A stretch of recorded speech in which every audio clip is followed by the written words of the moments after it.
Hello, little dreamers. I'm Luna. Welcome to Luna Bedtime Story. If you'd like a new bedtime story waiting for you every week, don't forget to subscribe and join our cozy little family. Now, get comfortable. Snuggle into your favorite blanket. Let your shoulders relax. Close your eyes. Let's begin our story. The Murder Who Solved His Own Murder, Part 5, The Unwritten Chapter. Sebastian Vale's original manuscript did not belong to him. Someone had written the story of Greywater before Alice Morrow died, and Daniel Mercer had hidden that manuscript inside the tartan blanket he carried from the estate. Now, an unknown author had entered Sebastian's final novel, using the fingerprints of the dead, rewriting evidence, and directing Mara toward a truth her father had spent 14 years protecting. Chapter 34: The Fingerprint of a Dead Man. Daniel Mercer's fingerprint should not have been in the chapel. Mara watched the forensic specialist lift it from the printing table for the second time. The mark had been pressed into fresh black ink. It was clean enough to show the loop pattern, the ridge division near its center, and the white scar her father had earned while repairing a tractor when Mara was 9. All three identifying features matched the contractor's license record stored under his name, Daniel Mercer, dead for 14 years. Could it be old? Leo asked. The specialist shook her head. The ink beneath it was still wet when we entered. The print was deposited no more than 20 minutes before discovery. Could someone have transferred it? Yes. A reproduction made from an earlier impression could do it. A false finger? Latex, silicone, preserved adhesive film. There are several possibilities. Mara looked at the message the printer had produced. Ask Mara Venn. What here father keeped inside the tartan blanket? Daniel's letter claimed the blanket contained a newborn boy. Scientific testing found Alice Morrow's blood across its inner lining. Someone had lied. Perhaps everyone had. Where is the blanket now? Mara asked. County evidence storage. Lock it down. No electronic authorization. No removals without 2 senior officers physically present. The specialist's expression changed. What? Someone requested it 8 minutes ago. Mara felt the words before she understood them. Under whose authority? Yours. She ran. The evidence annex stood 18 miles from Ravenscourt. 2 patrol units reached it first, but the person using Mara's credentials had already left. A security officer was discovered unconscious in the receiving bay. He had been struck from behind and injected with a sedative. The tartan blanket was gone. So were Alice Morrow's jewelry, the original Greywater photographs, and the antique revolver containing Sebastian's transmitter. Mara entered the monitoring room while technicians played the security recording. At 9:42 p.m., a white delivery van reversed into the bay. A person wearing a forensic suit entered with a collection order. A mask covered the face. Protective glasses concealed the eyes. The intruder walked with a slight limp. They entered the authorization code without consulting the paperwork. Mara knew that code. It had been changed after the first intrusion into police evidence. Only 5 people possessed it. Mara, the annex supervisor, the chief constable, the cybercrime officer assigned to Sebastian's manuscript, and Elias Cross. Cross is in surgery, Leo said. Then someone obtained his code. Sebastian? He collected Cross's secrets for years. On the recording, the security officer opened the inner door. The intruder removed a syringe and pressed it into the side of his neck. 3 minutes later, the intruder returned, carrying a sealed evidence container.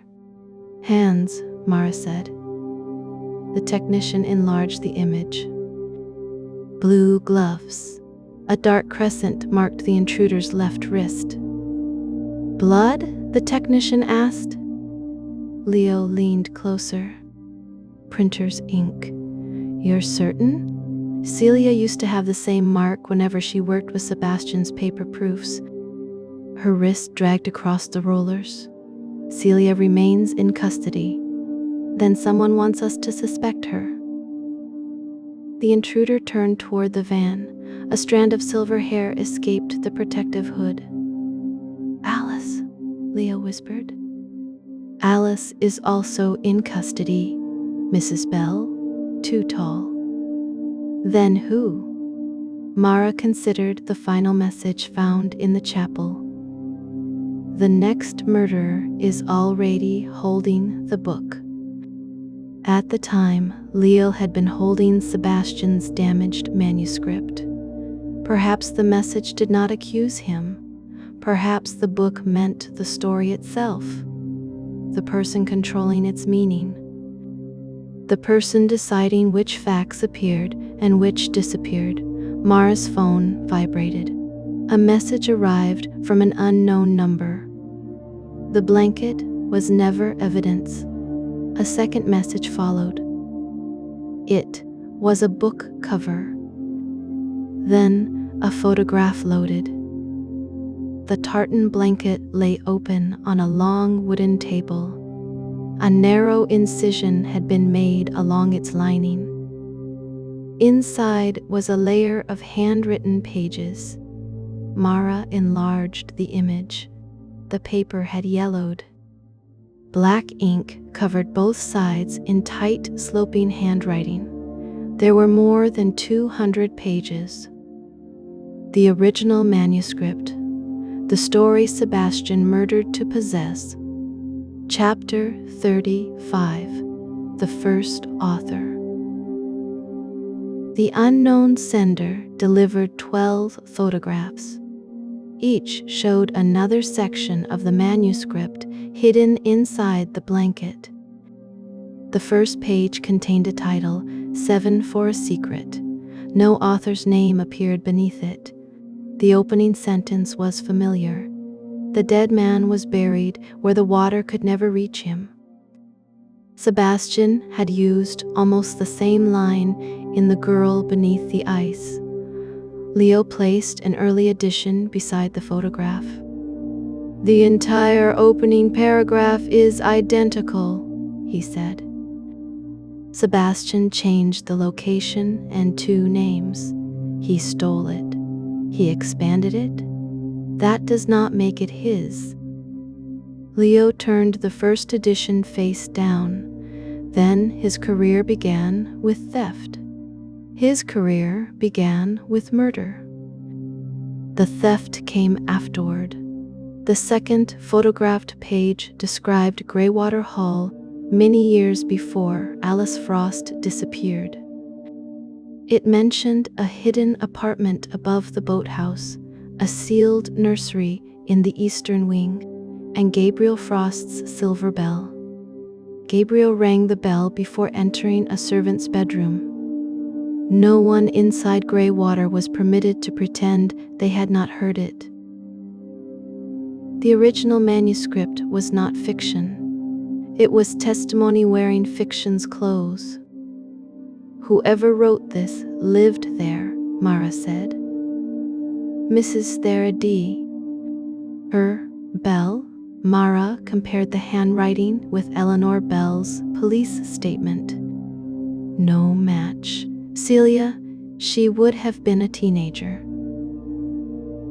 Old enough to write, but not old enough to know the earliest events described here. The third photograph contained a page headed "The Child in the Red Room." The author described a boy living inside a locked nursery. Meals were passed through a narrow door. Gabriel never called him by a name. He called the boy Seven. "Silas," Leo said. "Perhaps." Another child arrived later. A baby girl. Gabriel called her Six. "Orla," Leo whispered. "6 for gold," Mara said. 7 for a secret never to be told. Gabriel created the system, and Sebastian inherited it. Or stole that too. The fourth page described a woman called Miriam entering the nursery through a servant's passage. Miriam promised the children she would return with help.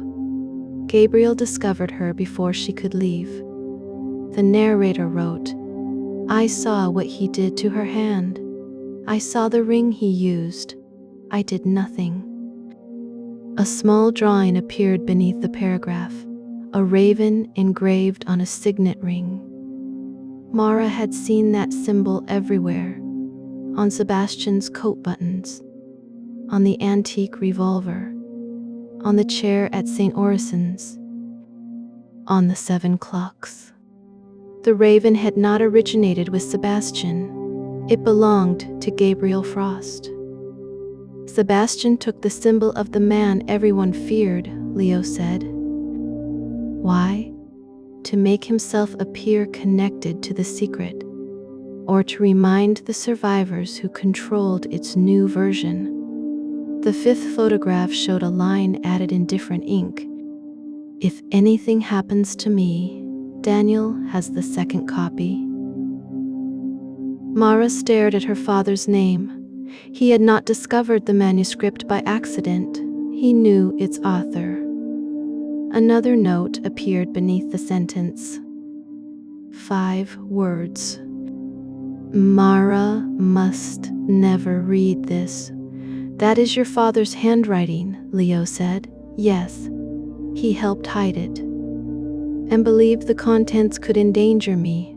Her phone vibrated. Sebastian did not kill Elise Morel for the manuscript. A second message appeared. He killed it here because she knew the author. Mara typed, "Who wrote it?" No response. She sent another message. "Where are you?" The answer came immediately. "On the page after the one you are reading." A 13th photograph arrived. It showed the manuscript's final page. At the bottom was a handwritten dedication for Evelyn Bell, who survived the Red Room. Leo frowned. "Mrs. there ever read overs?" "Bell's name is Eleanor."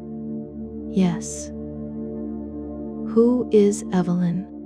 Mara remembered Rebecca speaking in the library on the morning after Sebastian's murder. She had been reading A Death in Winter, the novel Sebastian dedicated to her. Rebecca Vale's birth name was Evelyn Rebecca Shaw. She had stopped using Evelyn after marrying Sebastian. The original manuscript was dedicated to Rebecca, Mara said. Why call her Evelyn Bell?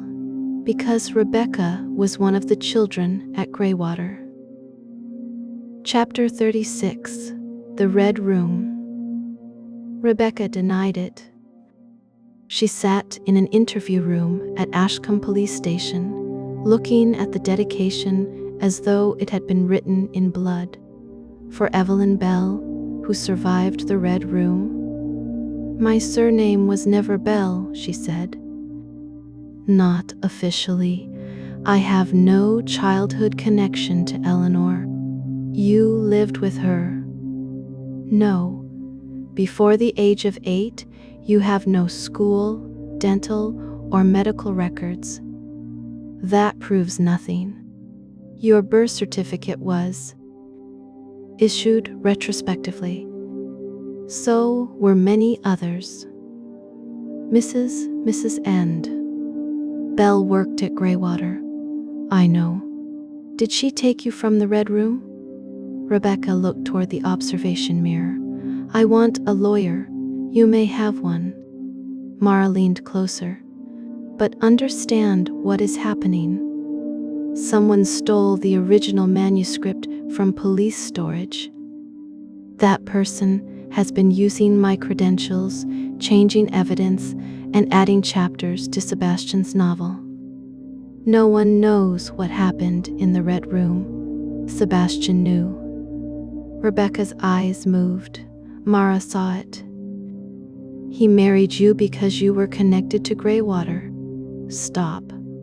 He dedicated a death in winter to you because you survived the cold. Stop.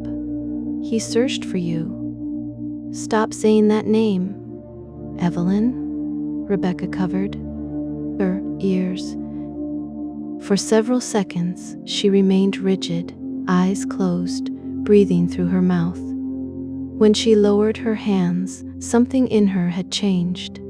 The polished ex-wife was gone. A frightened girl sat in her place. Eleanor called me Evelyn Bell, she said. Was she your mother? No. Who was? I don't know. Was Gabriel your father? Rebecca began to laugh. It was a terrible, empty sound. He called himself my father, was he? No. How do you know? He told me that fathers were allowed to hurt their children. Mara said nothing. The recording camera's red light glowed in the corner. What was the Red Room? She asked. A nursery with dark red wallpaper. The windows were painted shut. There was a bed, a chair, and a small door near the floor. Were Silas and Orla there? Not while I was. How old were you? 6 when I arrived. 8 when Eleanor took me away. Where did you come from? Saints Ree? Agatha's.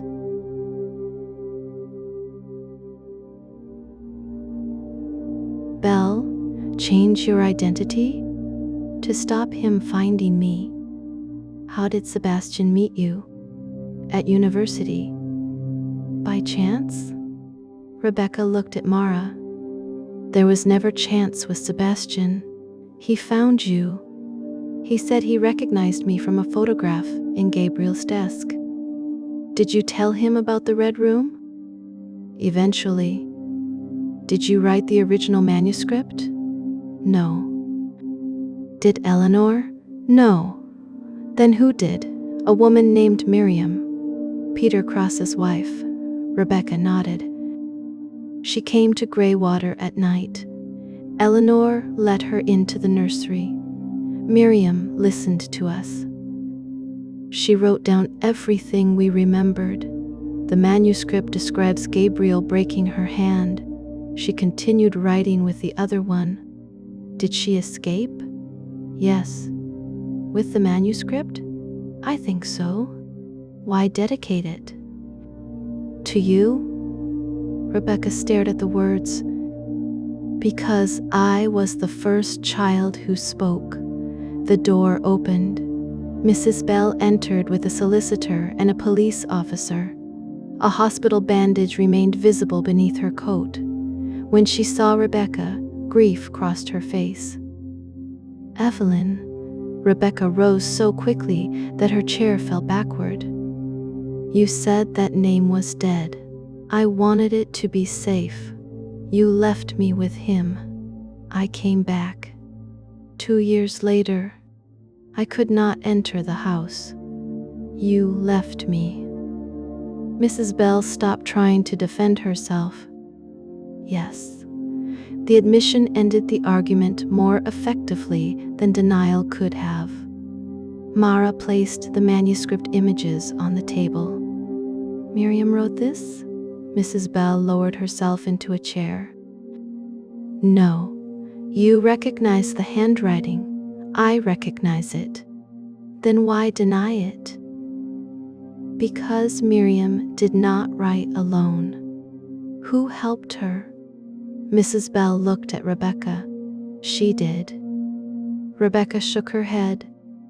I was 8. You told the story, Mrs. Bell said. Miriam recorded your words. That does not make me the author. It made Sebastian afraid of you. Rebecca's expression hardened. Sebastian was never afraid of me. He married you. Mara understood.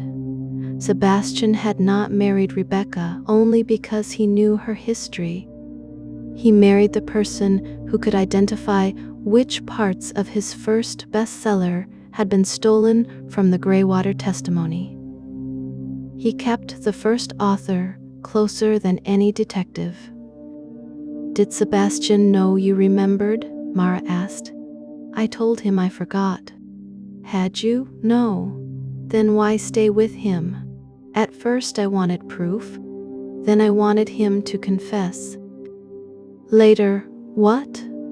I wanted the life he gave me to become real. Mrs. Bell reached toward her. Rebecca moved away. Mara watched them both. Who stole the blanket? Neither answered. Who is sending pages to me? Mrs. C's. Bell looked confused. Rebecca did not. Mara saw recognition in her face. Where is Miriam Cross? Mara asked. Rebecca whispered one word. Writing. Chapter 37. The Dead Woman's Cottage. Miriam Cross had not died in the house fire. Peter used the blaze to erase both their identities. They separated afterward. Peter continued protecting Greywater through intimidation and murder. Miriam vanished into shelters, convents, and temporary homes. For 24 years, she lived under the name Marian Bell. Her cottage stood beside the ruins of St. Agatha's convent. The property belonged to a trust administered through Celia's publishing company. Sebastian had paid for it. Mara arrived before dawn. The cottage door was open. Inside, paper covered everything. Pages had been pinned to the walls, spread across the floor, and stacked on every table. Sentences were written across curtains and window frames. 6 old typewriters occupied the front room. At the center stood a printing press connected to a modern computer, the unknown author's machine. Miriam sat before it. She was 78, silver-haired, and very thin. Her right hand had healed badly. 2 fingers curved inward, frozen by an injury inflicted decades earlier. Her left hand rested on the keyboard. You took your time, she said. Mara remained in the doorway. You stole police evidence. I reclaimed my manuscript. You assaulted a security officer. He will recover. That does not make it acceptable. No. It merely limits the apology. Where is the blanket? Miriam pointed toward the printing table. The tartan fabric lay open. Its lining had been removed carefully rather than torn. Alice Morrow's bloodstain formed a dark crescent near one corner. Why was Alice's blood on it? Mara asked. Sebastian struck her in Daniel's garage. His confession said they argued in her car. Sebastian preferred cars in his stories. They gave events an illusion of movement. What happened? Alice brought the original manuscript to Daniel. She knew Sebastian was following her. Daniel hid it inside the blanket. Alice drove away with a bundle of empty pages. Sebastian caught her. In the garage before she left. You saw him strike her. I heard it. Then? Daniel tried to intervene. What happened to him? Sebastian shot him. There is no gunshot in his medical history. Nathan treated him privately and changed the record. Why didn't my father report it? Because I asked him not to. Mara took another step inside. You protected a manuscript while Alice Morrow was taken away? No. Daniel was unconscious. I was hiding in the cellar. By the time I emerged, Sebastian and Alice were gone. With whom were you hiding? Miriam did not answer immediately. 2 children, Leo and Orla. Yes?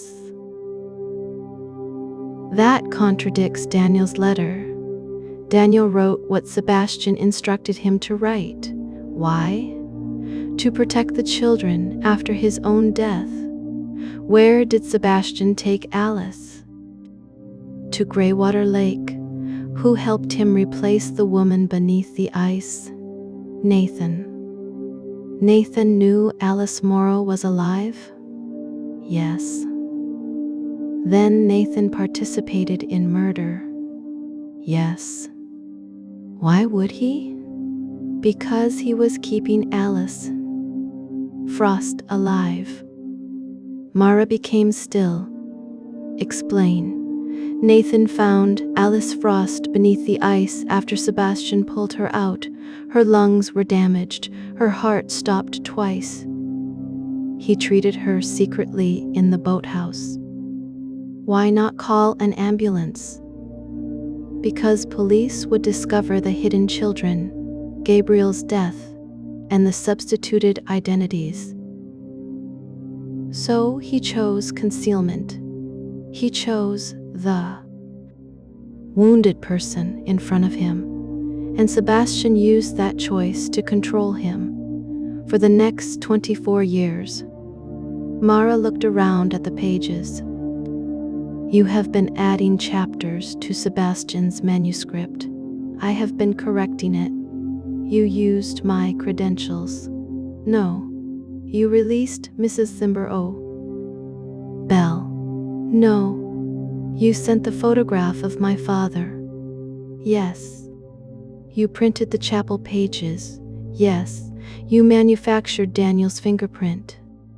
Miriam glanced at the blanket. Daniel pressed his inked finger against the lining on the night we hid the manuscript. It was his mark of authenticity. I made a reproduction from it. Why? To make you examine evidence that appeared impossible. You could have contacted me. Sebastian contacted you, and you followed his instructions. He was a murder victim. Mos was famous. That always makes people listen more carefully. The accusation was unfair. It was also true enough to hurt. A frightened woman's testimony had remained hidden for decades. A dead novelist's puzzle mobilized police, journalists, laboratories, and readers. Did you kill Sebastian? Mara asked. No. Did you know he intended to die? Yes. Did you help him? No. Did you warn Alice? Yes. She still strangled him. She believed it would protect Leo. Did you warn Orla? No. Why? Because she killed Daniel. Sebastian arranged that death. Orla loosened the jack. She believed the garage would be empty. Miriam looked at Mara without sympathy. She should have checked. The words were cruel. They were also difficult to dismiss. Why continue writing after Sebastian died? Mara asked. Celia was changing him into an innocent victim. I would not let my story be stolen twice. You made yourself another hidden author. I reclaimed what belonged to me. There is no name on the original manuscript. Names cause readers to decide whom they believe. Before the story begins, Mara moved toward the computer. Show me everything you changed. I cannot. That was not a request. I cannot. Because someone changed my chapters too. Mara stopped. How many people have administrative access? Sebastian made 6 keys. Who received them? Celia, Leo, Orla, Alice, Rebecca. That is 5. The final key belonged to Daniel. My father is dead. Yes. Then who has it? The printing press activated. Neither woman had touched the controls. A page passed beneath the rollers. Fresh black words appeared. Miriam, Cross has told 5 truths and 1 lie. Another line printed. Ask her why Pator Cross shot Daniel Mercer. Mara looked at Miriam. You said Sebastian shot him. Miriam's hand tightened against the table. The press continued. Ask her who was hiding in the cellar with the children. Miriam. The old woman reached beneath the table. Mara drew her pistol. Show me your hands. Miriam withdrew an antique revolver and placed it on the wood. I did not write that page. Who was in the cellar? Rebecca. And? Miriam's face folded beneath years of exhaustion. Sebastian. Chapter 38. 5 Truths and 1. Miriam's corrected story began 3 days before Alice Frost disappeared. She had returned to Greywater after years in hiding. Alice Morrow brought the manuscript. Daniel provided transportation. Rebecca came because she believed Greywater contained evidence that could expose Sebastian. Sebastian followed them, not to destroy the manuscript, to buy it.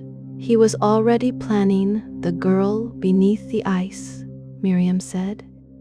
He believed that a novel would expose Gabriel more effectively than police testimony. Did you agree? No. Did Rebecca? At first.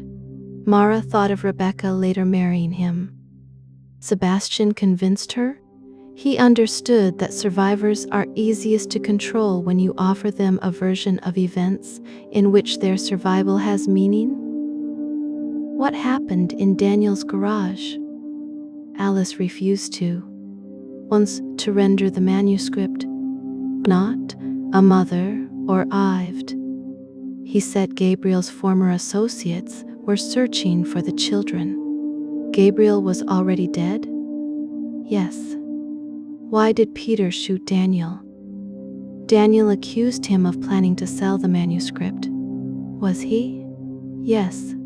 To whom? Men who inherited Gabriel's business. Where was Sebastian? In the cellar with Leo, Orla, and Rebecca. Why? I believed he was protecting them, but he was copying the manuscript. Miriam nodded.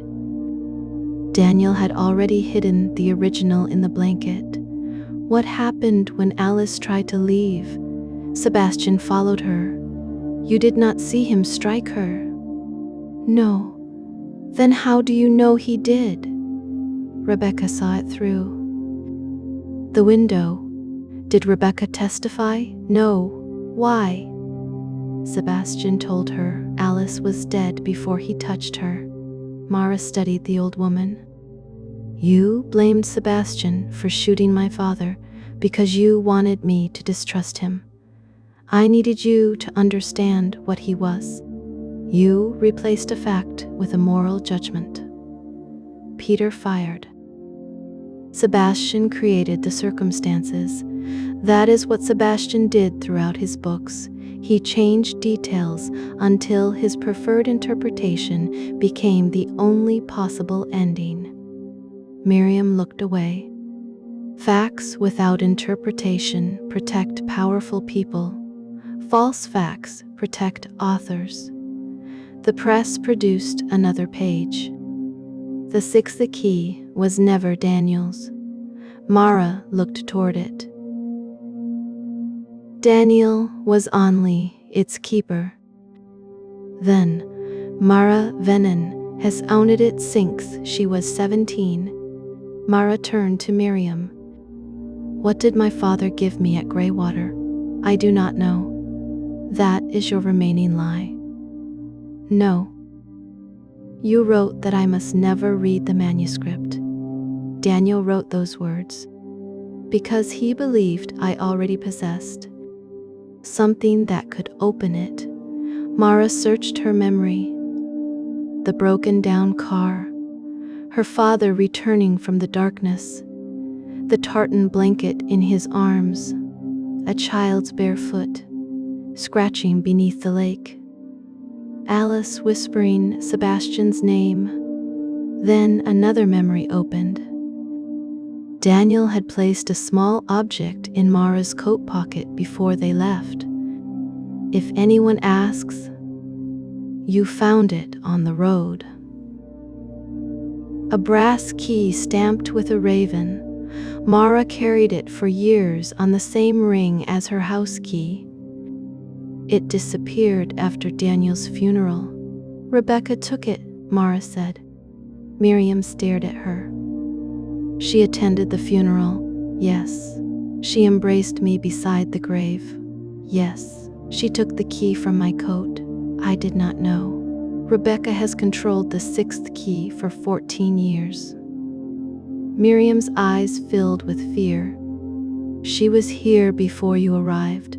What did she take? The complete access log. Where did she go? She said she was going to end her marriage. Sebastian is dead. Not her marriage to the man. Her marriage to his story. Mara called the officers guarding the cottage. No one answered. She opened the front door. 2 police vehicles stood beneath the trees. Both officers lay unconscious near the road. Their weapons and radios were gone. A 3rd vehicle was missing. Tire tracks led toward Ravenscourt. Mara looked back at Miriam. Rebecca altered Sebastian's manuscript. Yes. She used my credentials. Yes. She wrote the sentence beneath his final page. Yes. What does she want at Ravenscourt? The only thing Sebastian never gave her.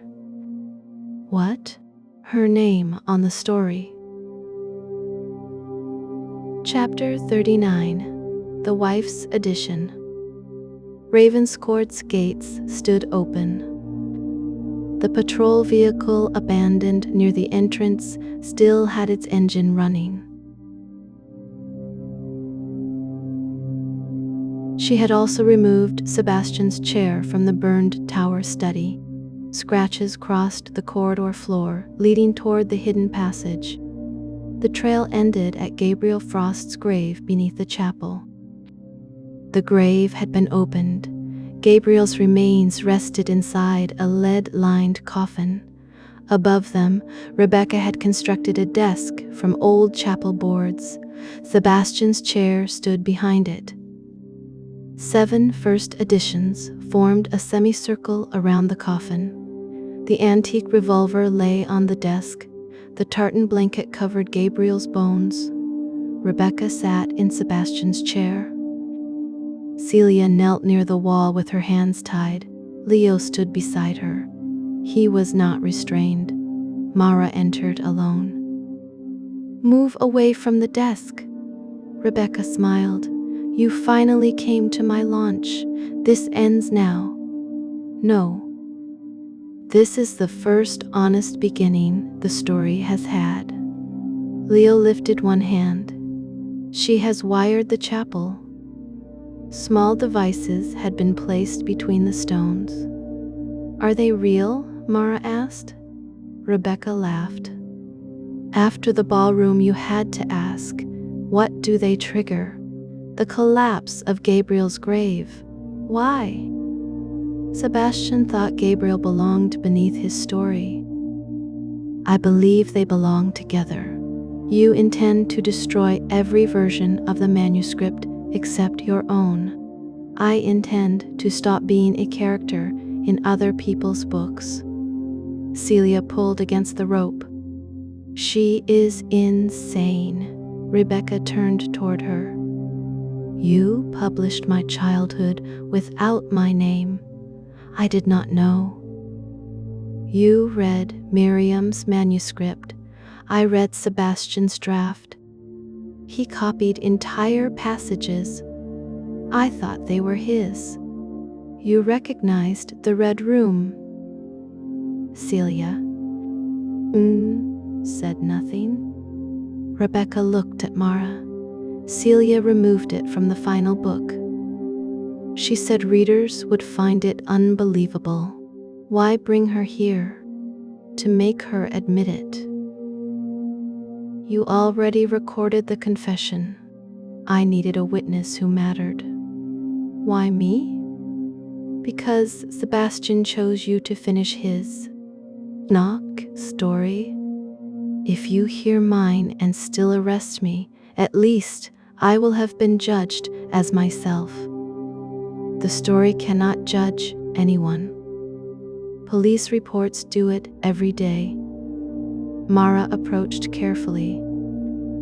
You decide which facts enter the record, Rebecca continued, which memories become evidence, which wounds become motive. You make lives readable. That does not make them fiction, it makes them selective.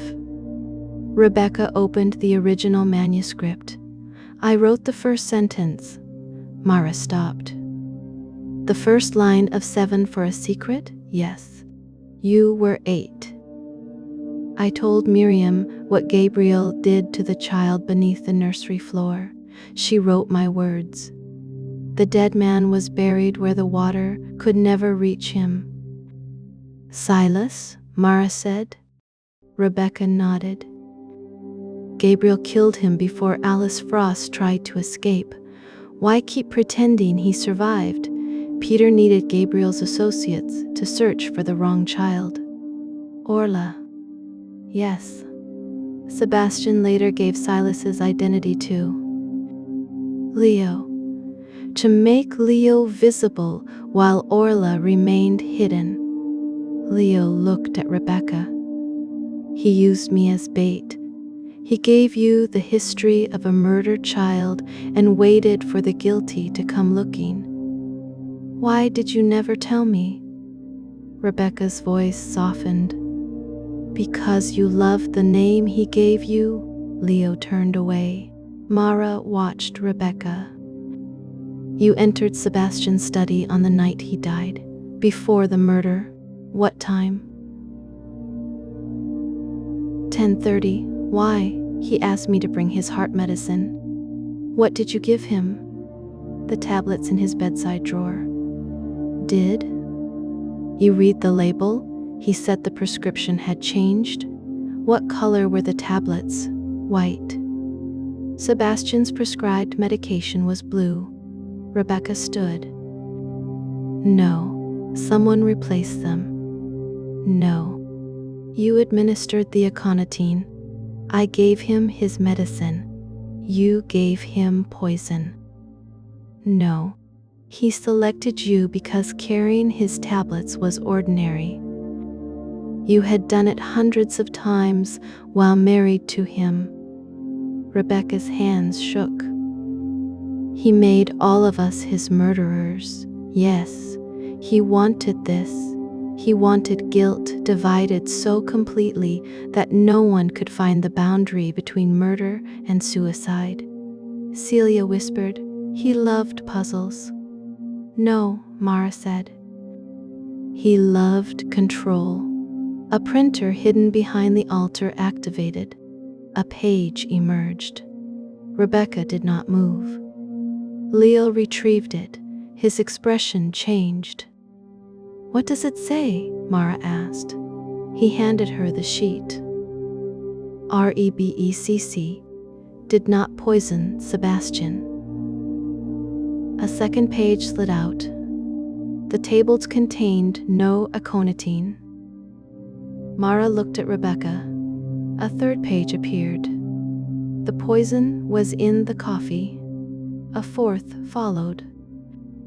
The person who prepared it is standing in the chapel. Rebecca, Leo, Celia, Mara. The printer produced one final line. Only one of them knew Mara would refuse the TA. Mara remembered Mrs. Bell's false confession. The housekeeper had prepared 2 cups. She said Sebastian predicted Mara would refuse hers. Someone else had prepared that tea before Mara arrived. Someone who understood the routines at Ravenscourt. Someone who handled Sebastian's coffee every morning. She looked at Leo. His face became still. "Do not," he said. "Did you prepare Sebastian's coffee at 10? Did you put aconitine in it? No. Who told you to make it? Sebastian. What else did he tell you? To use the red jar. What was normally inside? Cinnamon. Did you check it? No." Rebecca began to laugh. Not from amusement, from despair. "He found another hand," she said. Leo stepped backward. "I did not know." "Put down the device," Mara said. His right hand was inside his coat. Slowly, Leo withdrew it. He held a black pressure switch. Celia screamed. "If I release this," Leo said, "the grave collapses." Rebecca looked at him. "I did not give you that. I found it inside Sebastian's manuscript box. He placed it there. Or you did." Mara aimed her weapon. "Keep holding it. The printer says I poisoned him." "The printer is not evidence. It knew about the red jar. Sebastian knew. He wrote this. Or Rebecca scheduled it. Or Miriam. Or Celia." "No," Celia said. "Or," Leo looked at Mara. "I poisoned him. You carried coffee. I killed him. You followed an instruction. So did Orla." "Yes." "So did Alice." "Yes." "So did Rebecca." "Possibly." "Then who murdered him?" Mara looked at Sebastian's empty. "The man who assigned the parts, but he is dead. That does not make him innocent." The device in Leo's hand beeped. A countdown appeared. 60 seconds. "I did not activate it," Leo said. Rebecca looked toward the altar. "Sebastian did?" His recorded voice filled the chapel. "If all 4 of you have reached Gabriel's grave, the final structure is complete." Celia struggled against her bindings. Mara kept her weapon trained on Leo. "Mara believes I assigned the parts," Sebastian said. "She is almost correct." 50 seconds. "I created the conditions of my death. I selected the poison, the cord, the wire, and the transmitter." 40. "I chose the hands." 35. "But murder requires more than a method. It requires a person who desires the result." Mara looked at the others. Rebecca wanted Sebastian exposed. Leo had attempted to strangle him 6 nights earlier. Celia needed control of the manuscript. Alice wanted to protect Leo. Orla wanted freedom. Every person possessed motive. 25 seconds. "The true murderer is the person who discovered my design and altered one element." 20. They changed the dose. Mara understood. Sebastian intended the aconitine to weaken him. Someone increased the amount. They ensured I could not survive even if the others refused. 10. Mara fired at the pressure switch. The device shattered in Leo's hand. The countdown continued. 5, 4, 3. Mara tore the tartan blanket from Gabriel's coffin. A steel hatch lay beneath it. "Inside!" Leo dragged Celia toward the opening. Rebecca lifted the hatch. They descended as the chapel floor exploded. Stone, timber, and dust collapsed above them. Darkness swallowed the chamber. For several seconds, Mara heard nothing except a high ringing inside her ears. Then Leo coughed. Celia began to cry.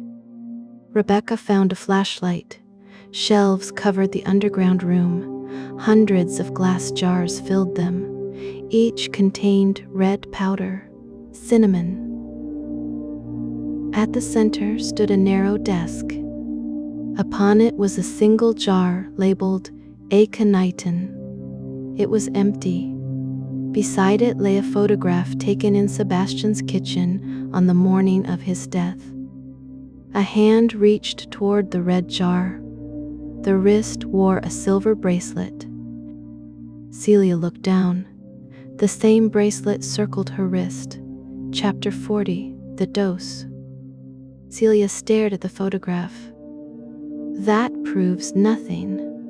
Leo moved away from her. You changed the jar. No.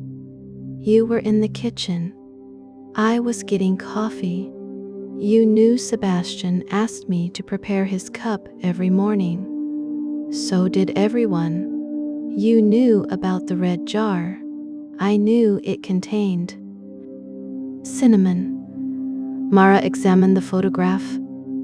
The bracelet resembled Celia's, but the face was outside the frame. Once again, identity had been reduced to an object, a coat, a ring, a button, a bracelet. Sebastian's oldest trick. Who took this? Mara asked. No one answered. Leo pointed toward the wall. A camera lens was embedded between the stones. Someone had monitored the underground room. The printer on the desk activated. The publisher. Increase the dose. A second line appeared. She needed Sebastian. Dead after delivery and before MI night. That is false, Celia said. Mara watched her carefully. Why? The contract required delivery before midnight. If he died before sending the manuscript, I lost the rights. The manuscript reached your server at 11,043. Yes.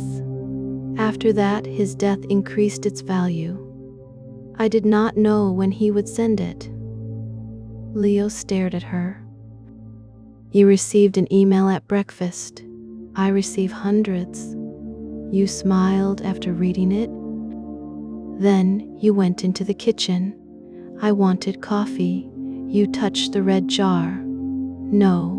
What did the email say? I do not remember. Mara held out her hand. Your second phone. I do not have one. You hid it in the lining of your coat. Celia's expression told Mara she was right. The device remained inside an inner seam. The last message from Sebastian had arrived at 8,012 on the morning of his death. Celia, tonight I will deliver the manuscript at 11,043. I will then destroy the confession chapter. The published version will blame you for Alice Morrow. If you want the truth buried, ensure I do not live long enough to revise the delivery. Sebastian Rebecca read over Mara's shoulder. He invited you to kill him. He threatened me. He gave you the time, Mara said. He manipulated me. Did you replace the cinnamon? Celia closed her eyes. I added something. How much? I did not know what it was. Who gave it to you? Orla. Leo shook his head. Orla would have known the coffee was poisoned. No, Mara said. Sebastian would never tell her. He needed Orla to believe the cord was the first murder method. Celia looked toward the empty jar. Orla sent me a packet. A note from Sebastian said to place half into the red jar. How much did you use? All of it. Why? Because Sebastian always survived half measures. The motive had finally reached the surface. You wanted him dead, Mara said. I wanted him unable to destroy me. That is the same answer with the subject changed. He wrote that I helped him conceal Alice Morrow. He made me the beginning of his evil. You were there. I was 17. So was Alice Frost. I thought Alice Morrow was already dead. You helped exchange the clothes. Sebastian said Alice Frost would be imprisoned if the police found her alive. You chose the lie. I chose Alice. You chose Sebastian's version of saving her. Celia sank into the chair. Then I am the murderer. You are one of them. The hidden room trembled. Dust fell from the ceiling. Rebecca found a narrow panel marked by the image of a black raven. She pressed it. A passage opened. Cold air moved into the chamber. They entered the tunnel one at a time. Behind them, the printer activated again. No one saw the final page slide onto the floor. It read, Celia used the entire packet because the half intended for Sebastian was already missing.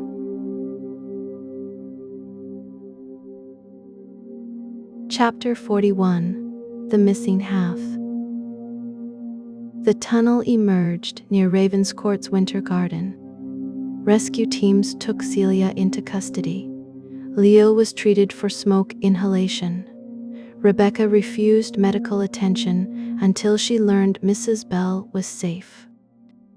Mara returned to the underground room after engineers stabilized the chapel. She found the final page beside the empty aconitine jar. Celia used the entire packet. Eyes already missing. Someone else possessed the missing portion. Dr. Shaw's toxicology report showed more aconitine in Sebastian's body than 1 cup of contaminated coffee could explain. A second dose had entered his system. Mara reconstructed the evening. Leo prepared Sebastian's coffee using the poisoned red jar. At dinner, Sebastian ate roast chicken and pears in wine. The remaining pears vanished before police examination. Belle served the meal. Celia carried plates. Julian retrieved cream from the refrigerator. Nathan moved through the kitchen twice. Rebecca brought the medication. Orla arrived later. Alice entered after Orla left. Several people had opportunity. Only one possessed the medical knowledge to calculate a second fatal dose while ensuring the first symptoms appeared gradually. Nathan Armitage. Mara drove to the clinic. His guarded room was empty.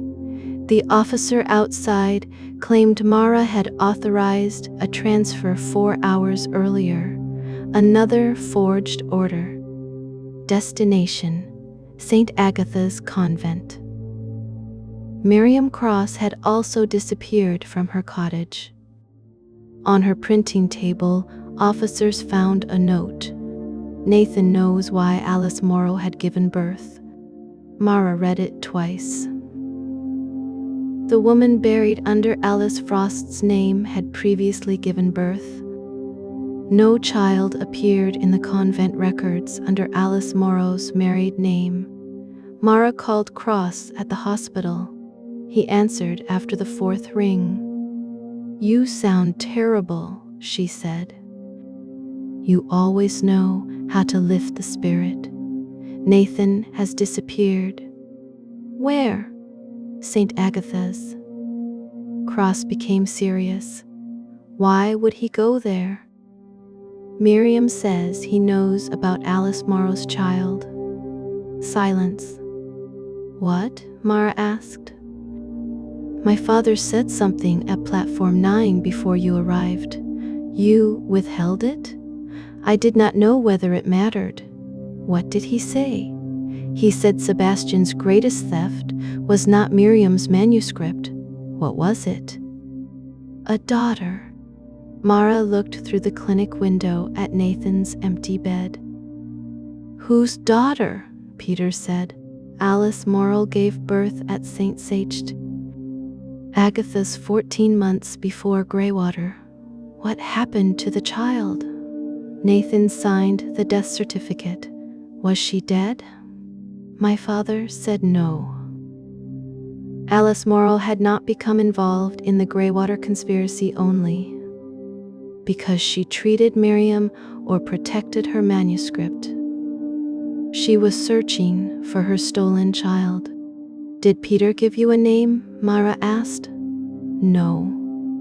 "Then how do we find her?" "He said the child became part of Sebastian's story." The facts rearranged themselves.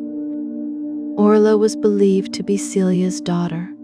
Leo was Alice Frost and Peter's son.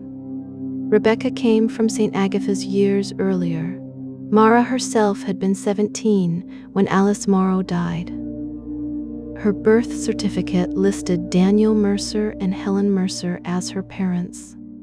But Helen's records contained inconsistencies. Her death certificate had been issued through a private clinic where Nathan worked as a medical assistant. Mara remembered no funeral, only a woman's perfume, a low voice singing beside her bed. "What was Alice Morrow's name before marriage?" Mara asked, cross-searched his paper files. "Mercer." Mara gripped the telephone. "Relation to Daniel?" "His younger sister." Alice Morrow had been Mara's aunt. "If the child was Alice's," Cross said slowly, "then she would have been your cousin." Mara closed her eyes. "Not cousin." Another memory was opening. Daniel sitting beside her bed when she was very young, telling her never to ask why she did not resemble the woman in the photographs. Telling her that family was the person who stayed when everyone else left. The lullaby she remembered had not been sung by Helen Mercer. It had been sung by Alice. "Cross," Mara whispered. "My mother's name was not Helen." "What are you saying?" Alice Morrow did not lose her child. "Mara?" Daniel raised her. Cross did not answer. Mara's gaze moved to the reflection in the clinic window. She saw her own narrow face, the same face as the unidentified young woman beneath Greywater's ice. Alice Morrow had not been Mara's aunt. She had been her mother. The manuscript alert sounded on Mara's phone. A new chapter opened. Chapter 15, The Detective's Birth. The first sentence appeared. Chief Inspector Mara Venn has finally discovered why Sebastian selected her. The second, she was not chosen to solve his murder. The third, she was chosen because her mother wrote the ending. Mara stared at the words. Alice Morrow had not been the original author. Miriam and Rebecca wrote 7 for a secret. Alice protected it. But perhaps she wrote something else, something Sebastian never found. A final chapter. A record of what happened after he attacked her. The manuscript continued. Alice Morrow survived the first blow. She survived the journey to Greywater. She was conscious when Sebastian placed her beneath the ice. Before she died, she hid one page inside the lining of his coat. Mara thought of Sebastian's black coat, the coat worn at Greywater. The coat Rebecca copied in the courtyard. The coat that appeared at every turning point. It had been collected as evidence after Sebastian's death, then removed for laboratory testing. Mara called the forensic unit. No answer. A live image appeared beneath the manuscript text. Nathan Armitage stood inside the ruins of St. Agatha's. Miriam sat bound to a chair behind him. Across Nathan's lap was Sebastian's black coat. He held a knife against its lining. The image moved, a live video. Nathan looked directly into the camera. "Mara," he said, "Sebastian lied about your mother's death. What do you want?" "The page inside this coat." "Why?" "Because Alice named the person who ordered Sebastian to kill her." Mara felt cold. "Sebastian acted for someone else?" "He did." "Who?" Nathan smiled sadly. "Come to St. Agatha's." The camera moved closer to Miriam.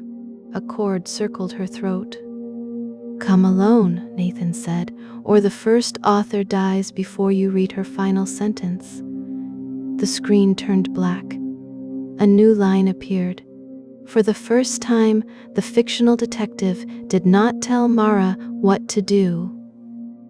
Then, the murderer was waiting to see which story she would choose. Mara looked toward the dark road leading to St. Agatha's. Everything in the investigation had been arranged to bring her to this moment. A dead novelist's confession. A missing page. The coat everyone followed. And a man who had preserved the deepest secret of Greywater while claiming he had saved lives. Mara removed her police identification and left it on Nathan's empty bed. Then she drew her weapon. For the first time since entering Ravenscourt, she went where the manuscript had not instructed her to go. Chapter 42. St. Agatha's. The ruined convent stood against a moonless sky. Mara parked half a mile away and approached through the forest. She had not called for officers, but she had sent Cross a delayed message containing her location. Nathan expected her to obey his command to come alone. She would appear to obey.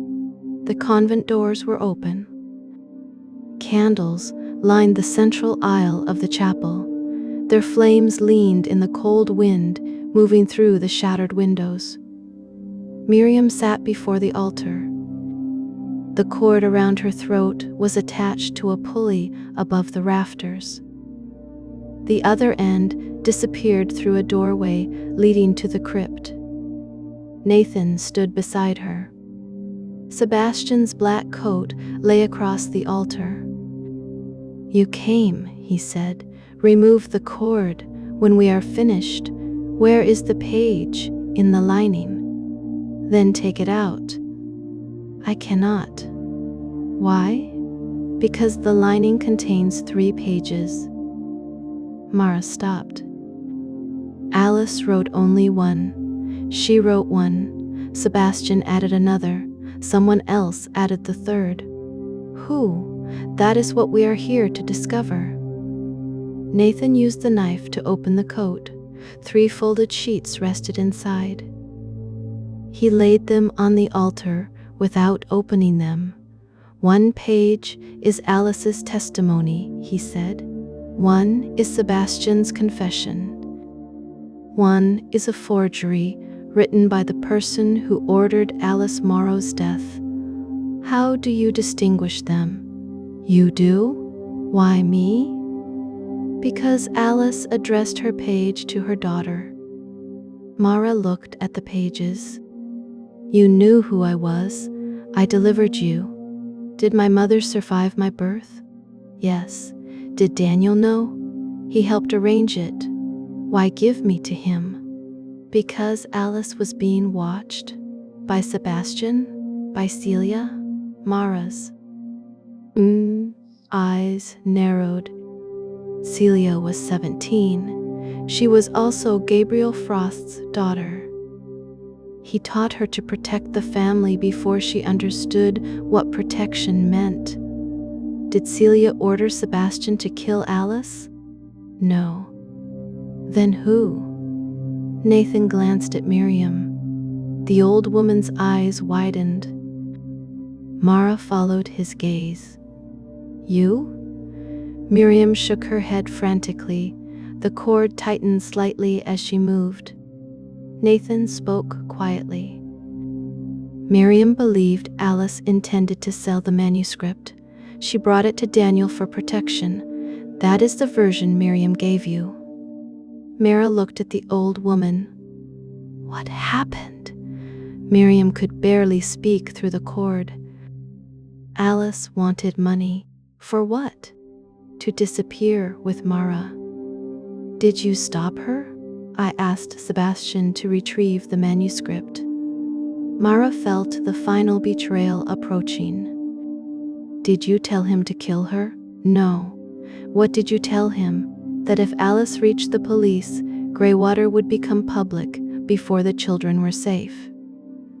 And Sebastian decided death was the cleaner solution. I did not know what he would do. You knew what he was capable of. Not then. Nathan laughed bitterly. All of us say that. Mara looked at him. You administered the second dose of aconitine. Yes? Miriam stared at him. Why? Mara asked. Sebastian asked me to. Everyone says that. He told me the first dose would be insufficient. He said Orla and Alice might refuse to complete the murder. You put poison in the pears. Yes. You ensured he would die. Yes. Why confess now? Because he promised my role would never appear in the manuscript. And it did. He lied to me for the last time. Nathan drew a pistol. Open the pages. Mara approached the altar. The papers looked nearly identical. The first used tight, slanted handwriting. The second had been typed. The third was printed in block letters. She opened the handwritten page. My dearest Mara, if Daniel has kept his promise, you will never need to read this. If you are reading it, then Sebastian has found us.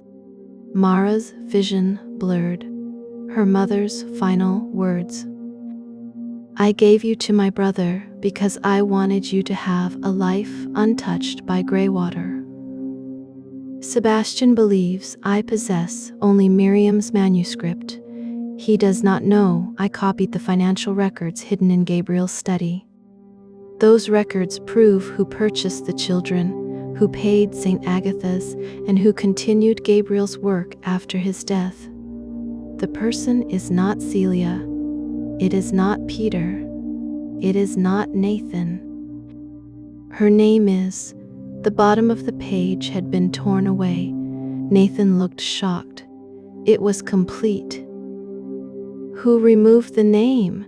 Miriam began crying. Nathan aimed toward her. You had the code before I arrived. Mara opened the typed confession. Mara, Alice Morrow died because I feared what she knew. I alone followed her. I alone struck her. I alone placed her beneath the ice. No other person ordered or assisted the act. Sebastian Vale. The confession was too clean, too absolute. Sebastian never accepted guilt without turning it into performance. The third page contained only one sentence. The woman who ordered Alice's death raised her daughter. Mara's breathing stopped. Daniel had raised her, but the message specified a woman, Helen Mercer. The mother Mara remembered only in fragments. The woman supposedly dead. Miriam, Mara said. Who was Helen Mercer? Miriam closed her eyes. Nathan moved toward the pages. A bell rang beneath the convent. Once. Then again. Mara remembered Gabriel Frost's silver bell. The sound came from the crypt. A woman's footsteps ascended the stone stairs. Nathan turned toward the doorway. Mara struck his gun hand. The pistol fired into the ceiling. Miriam's cord pulled tight. Mara caught it with one hand as Nathan drove into her. They fell against the altar, scattering Alice's pages. The woman emerged from the crypt. She wore a dark coat. Her face remained hidden behind a veil. In one hand, she carried a silver bell. In the other was the missing strip from Alice Morrow's letter. Nathan froze. "You," he whispered. The woman lifted the veil. Mara knew the face. She had seen it in childhood photographs. She had seen it beside her bed. She had attended a funeral for the woman it belonged to. Helen Mercer smiled. "Hello, Mara." The mother who raised her had been alive for 14 years. In her hand was the name of the person who ordered Alice Morrow's murder, her own. End of part 5.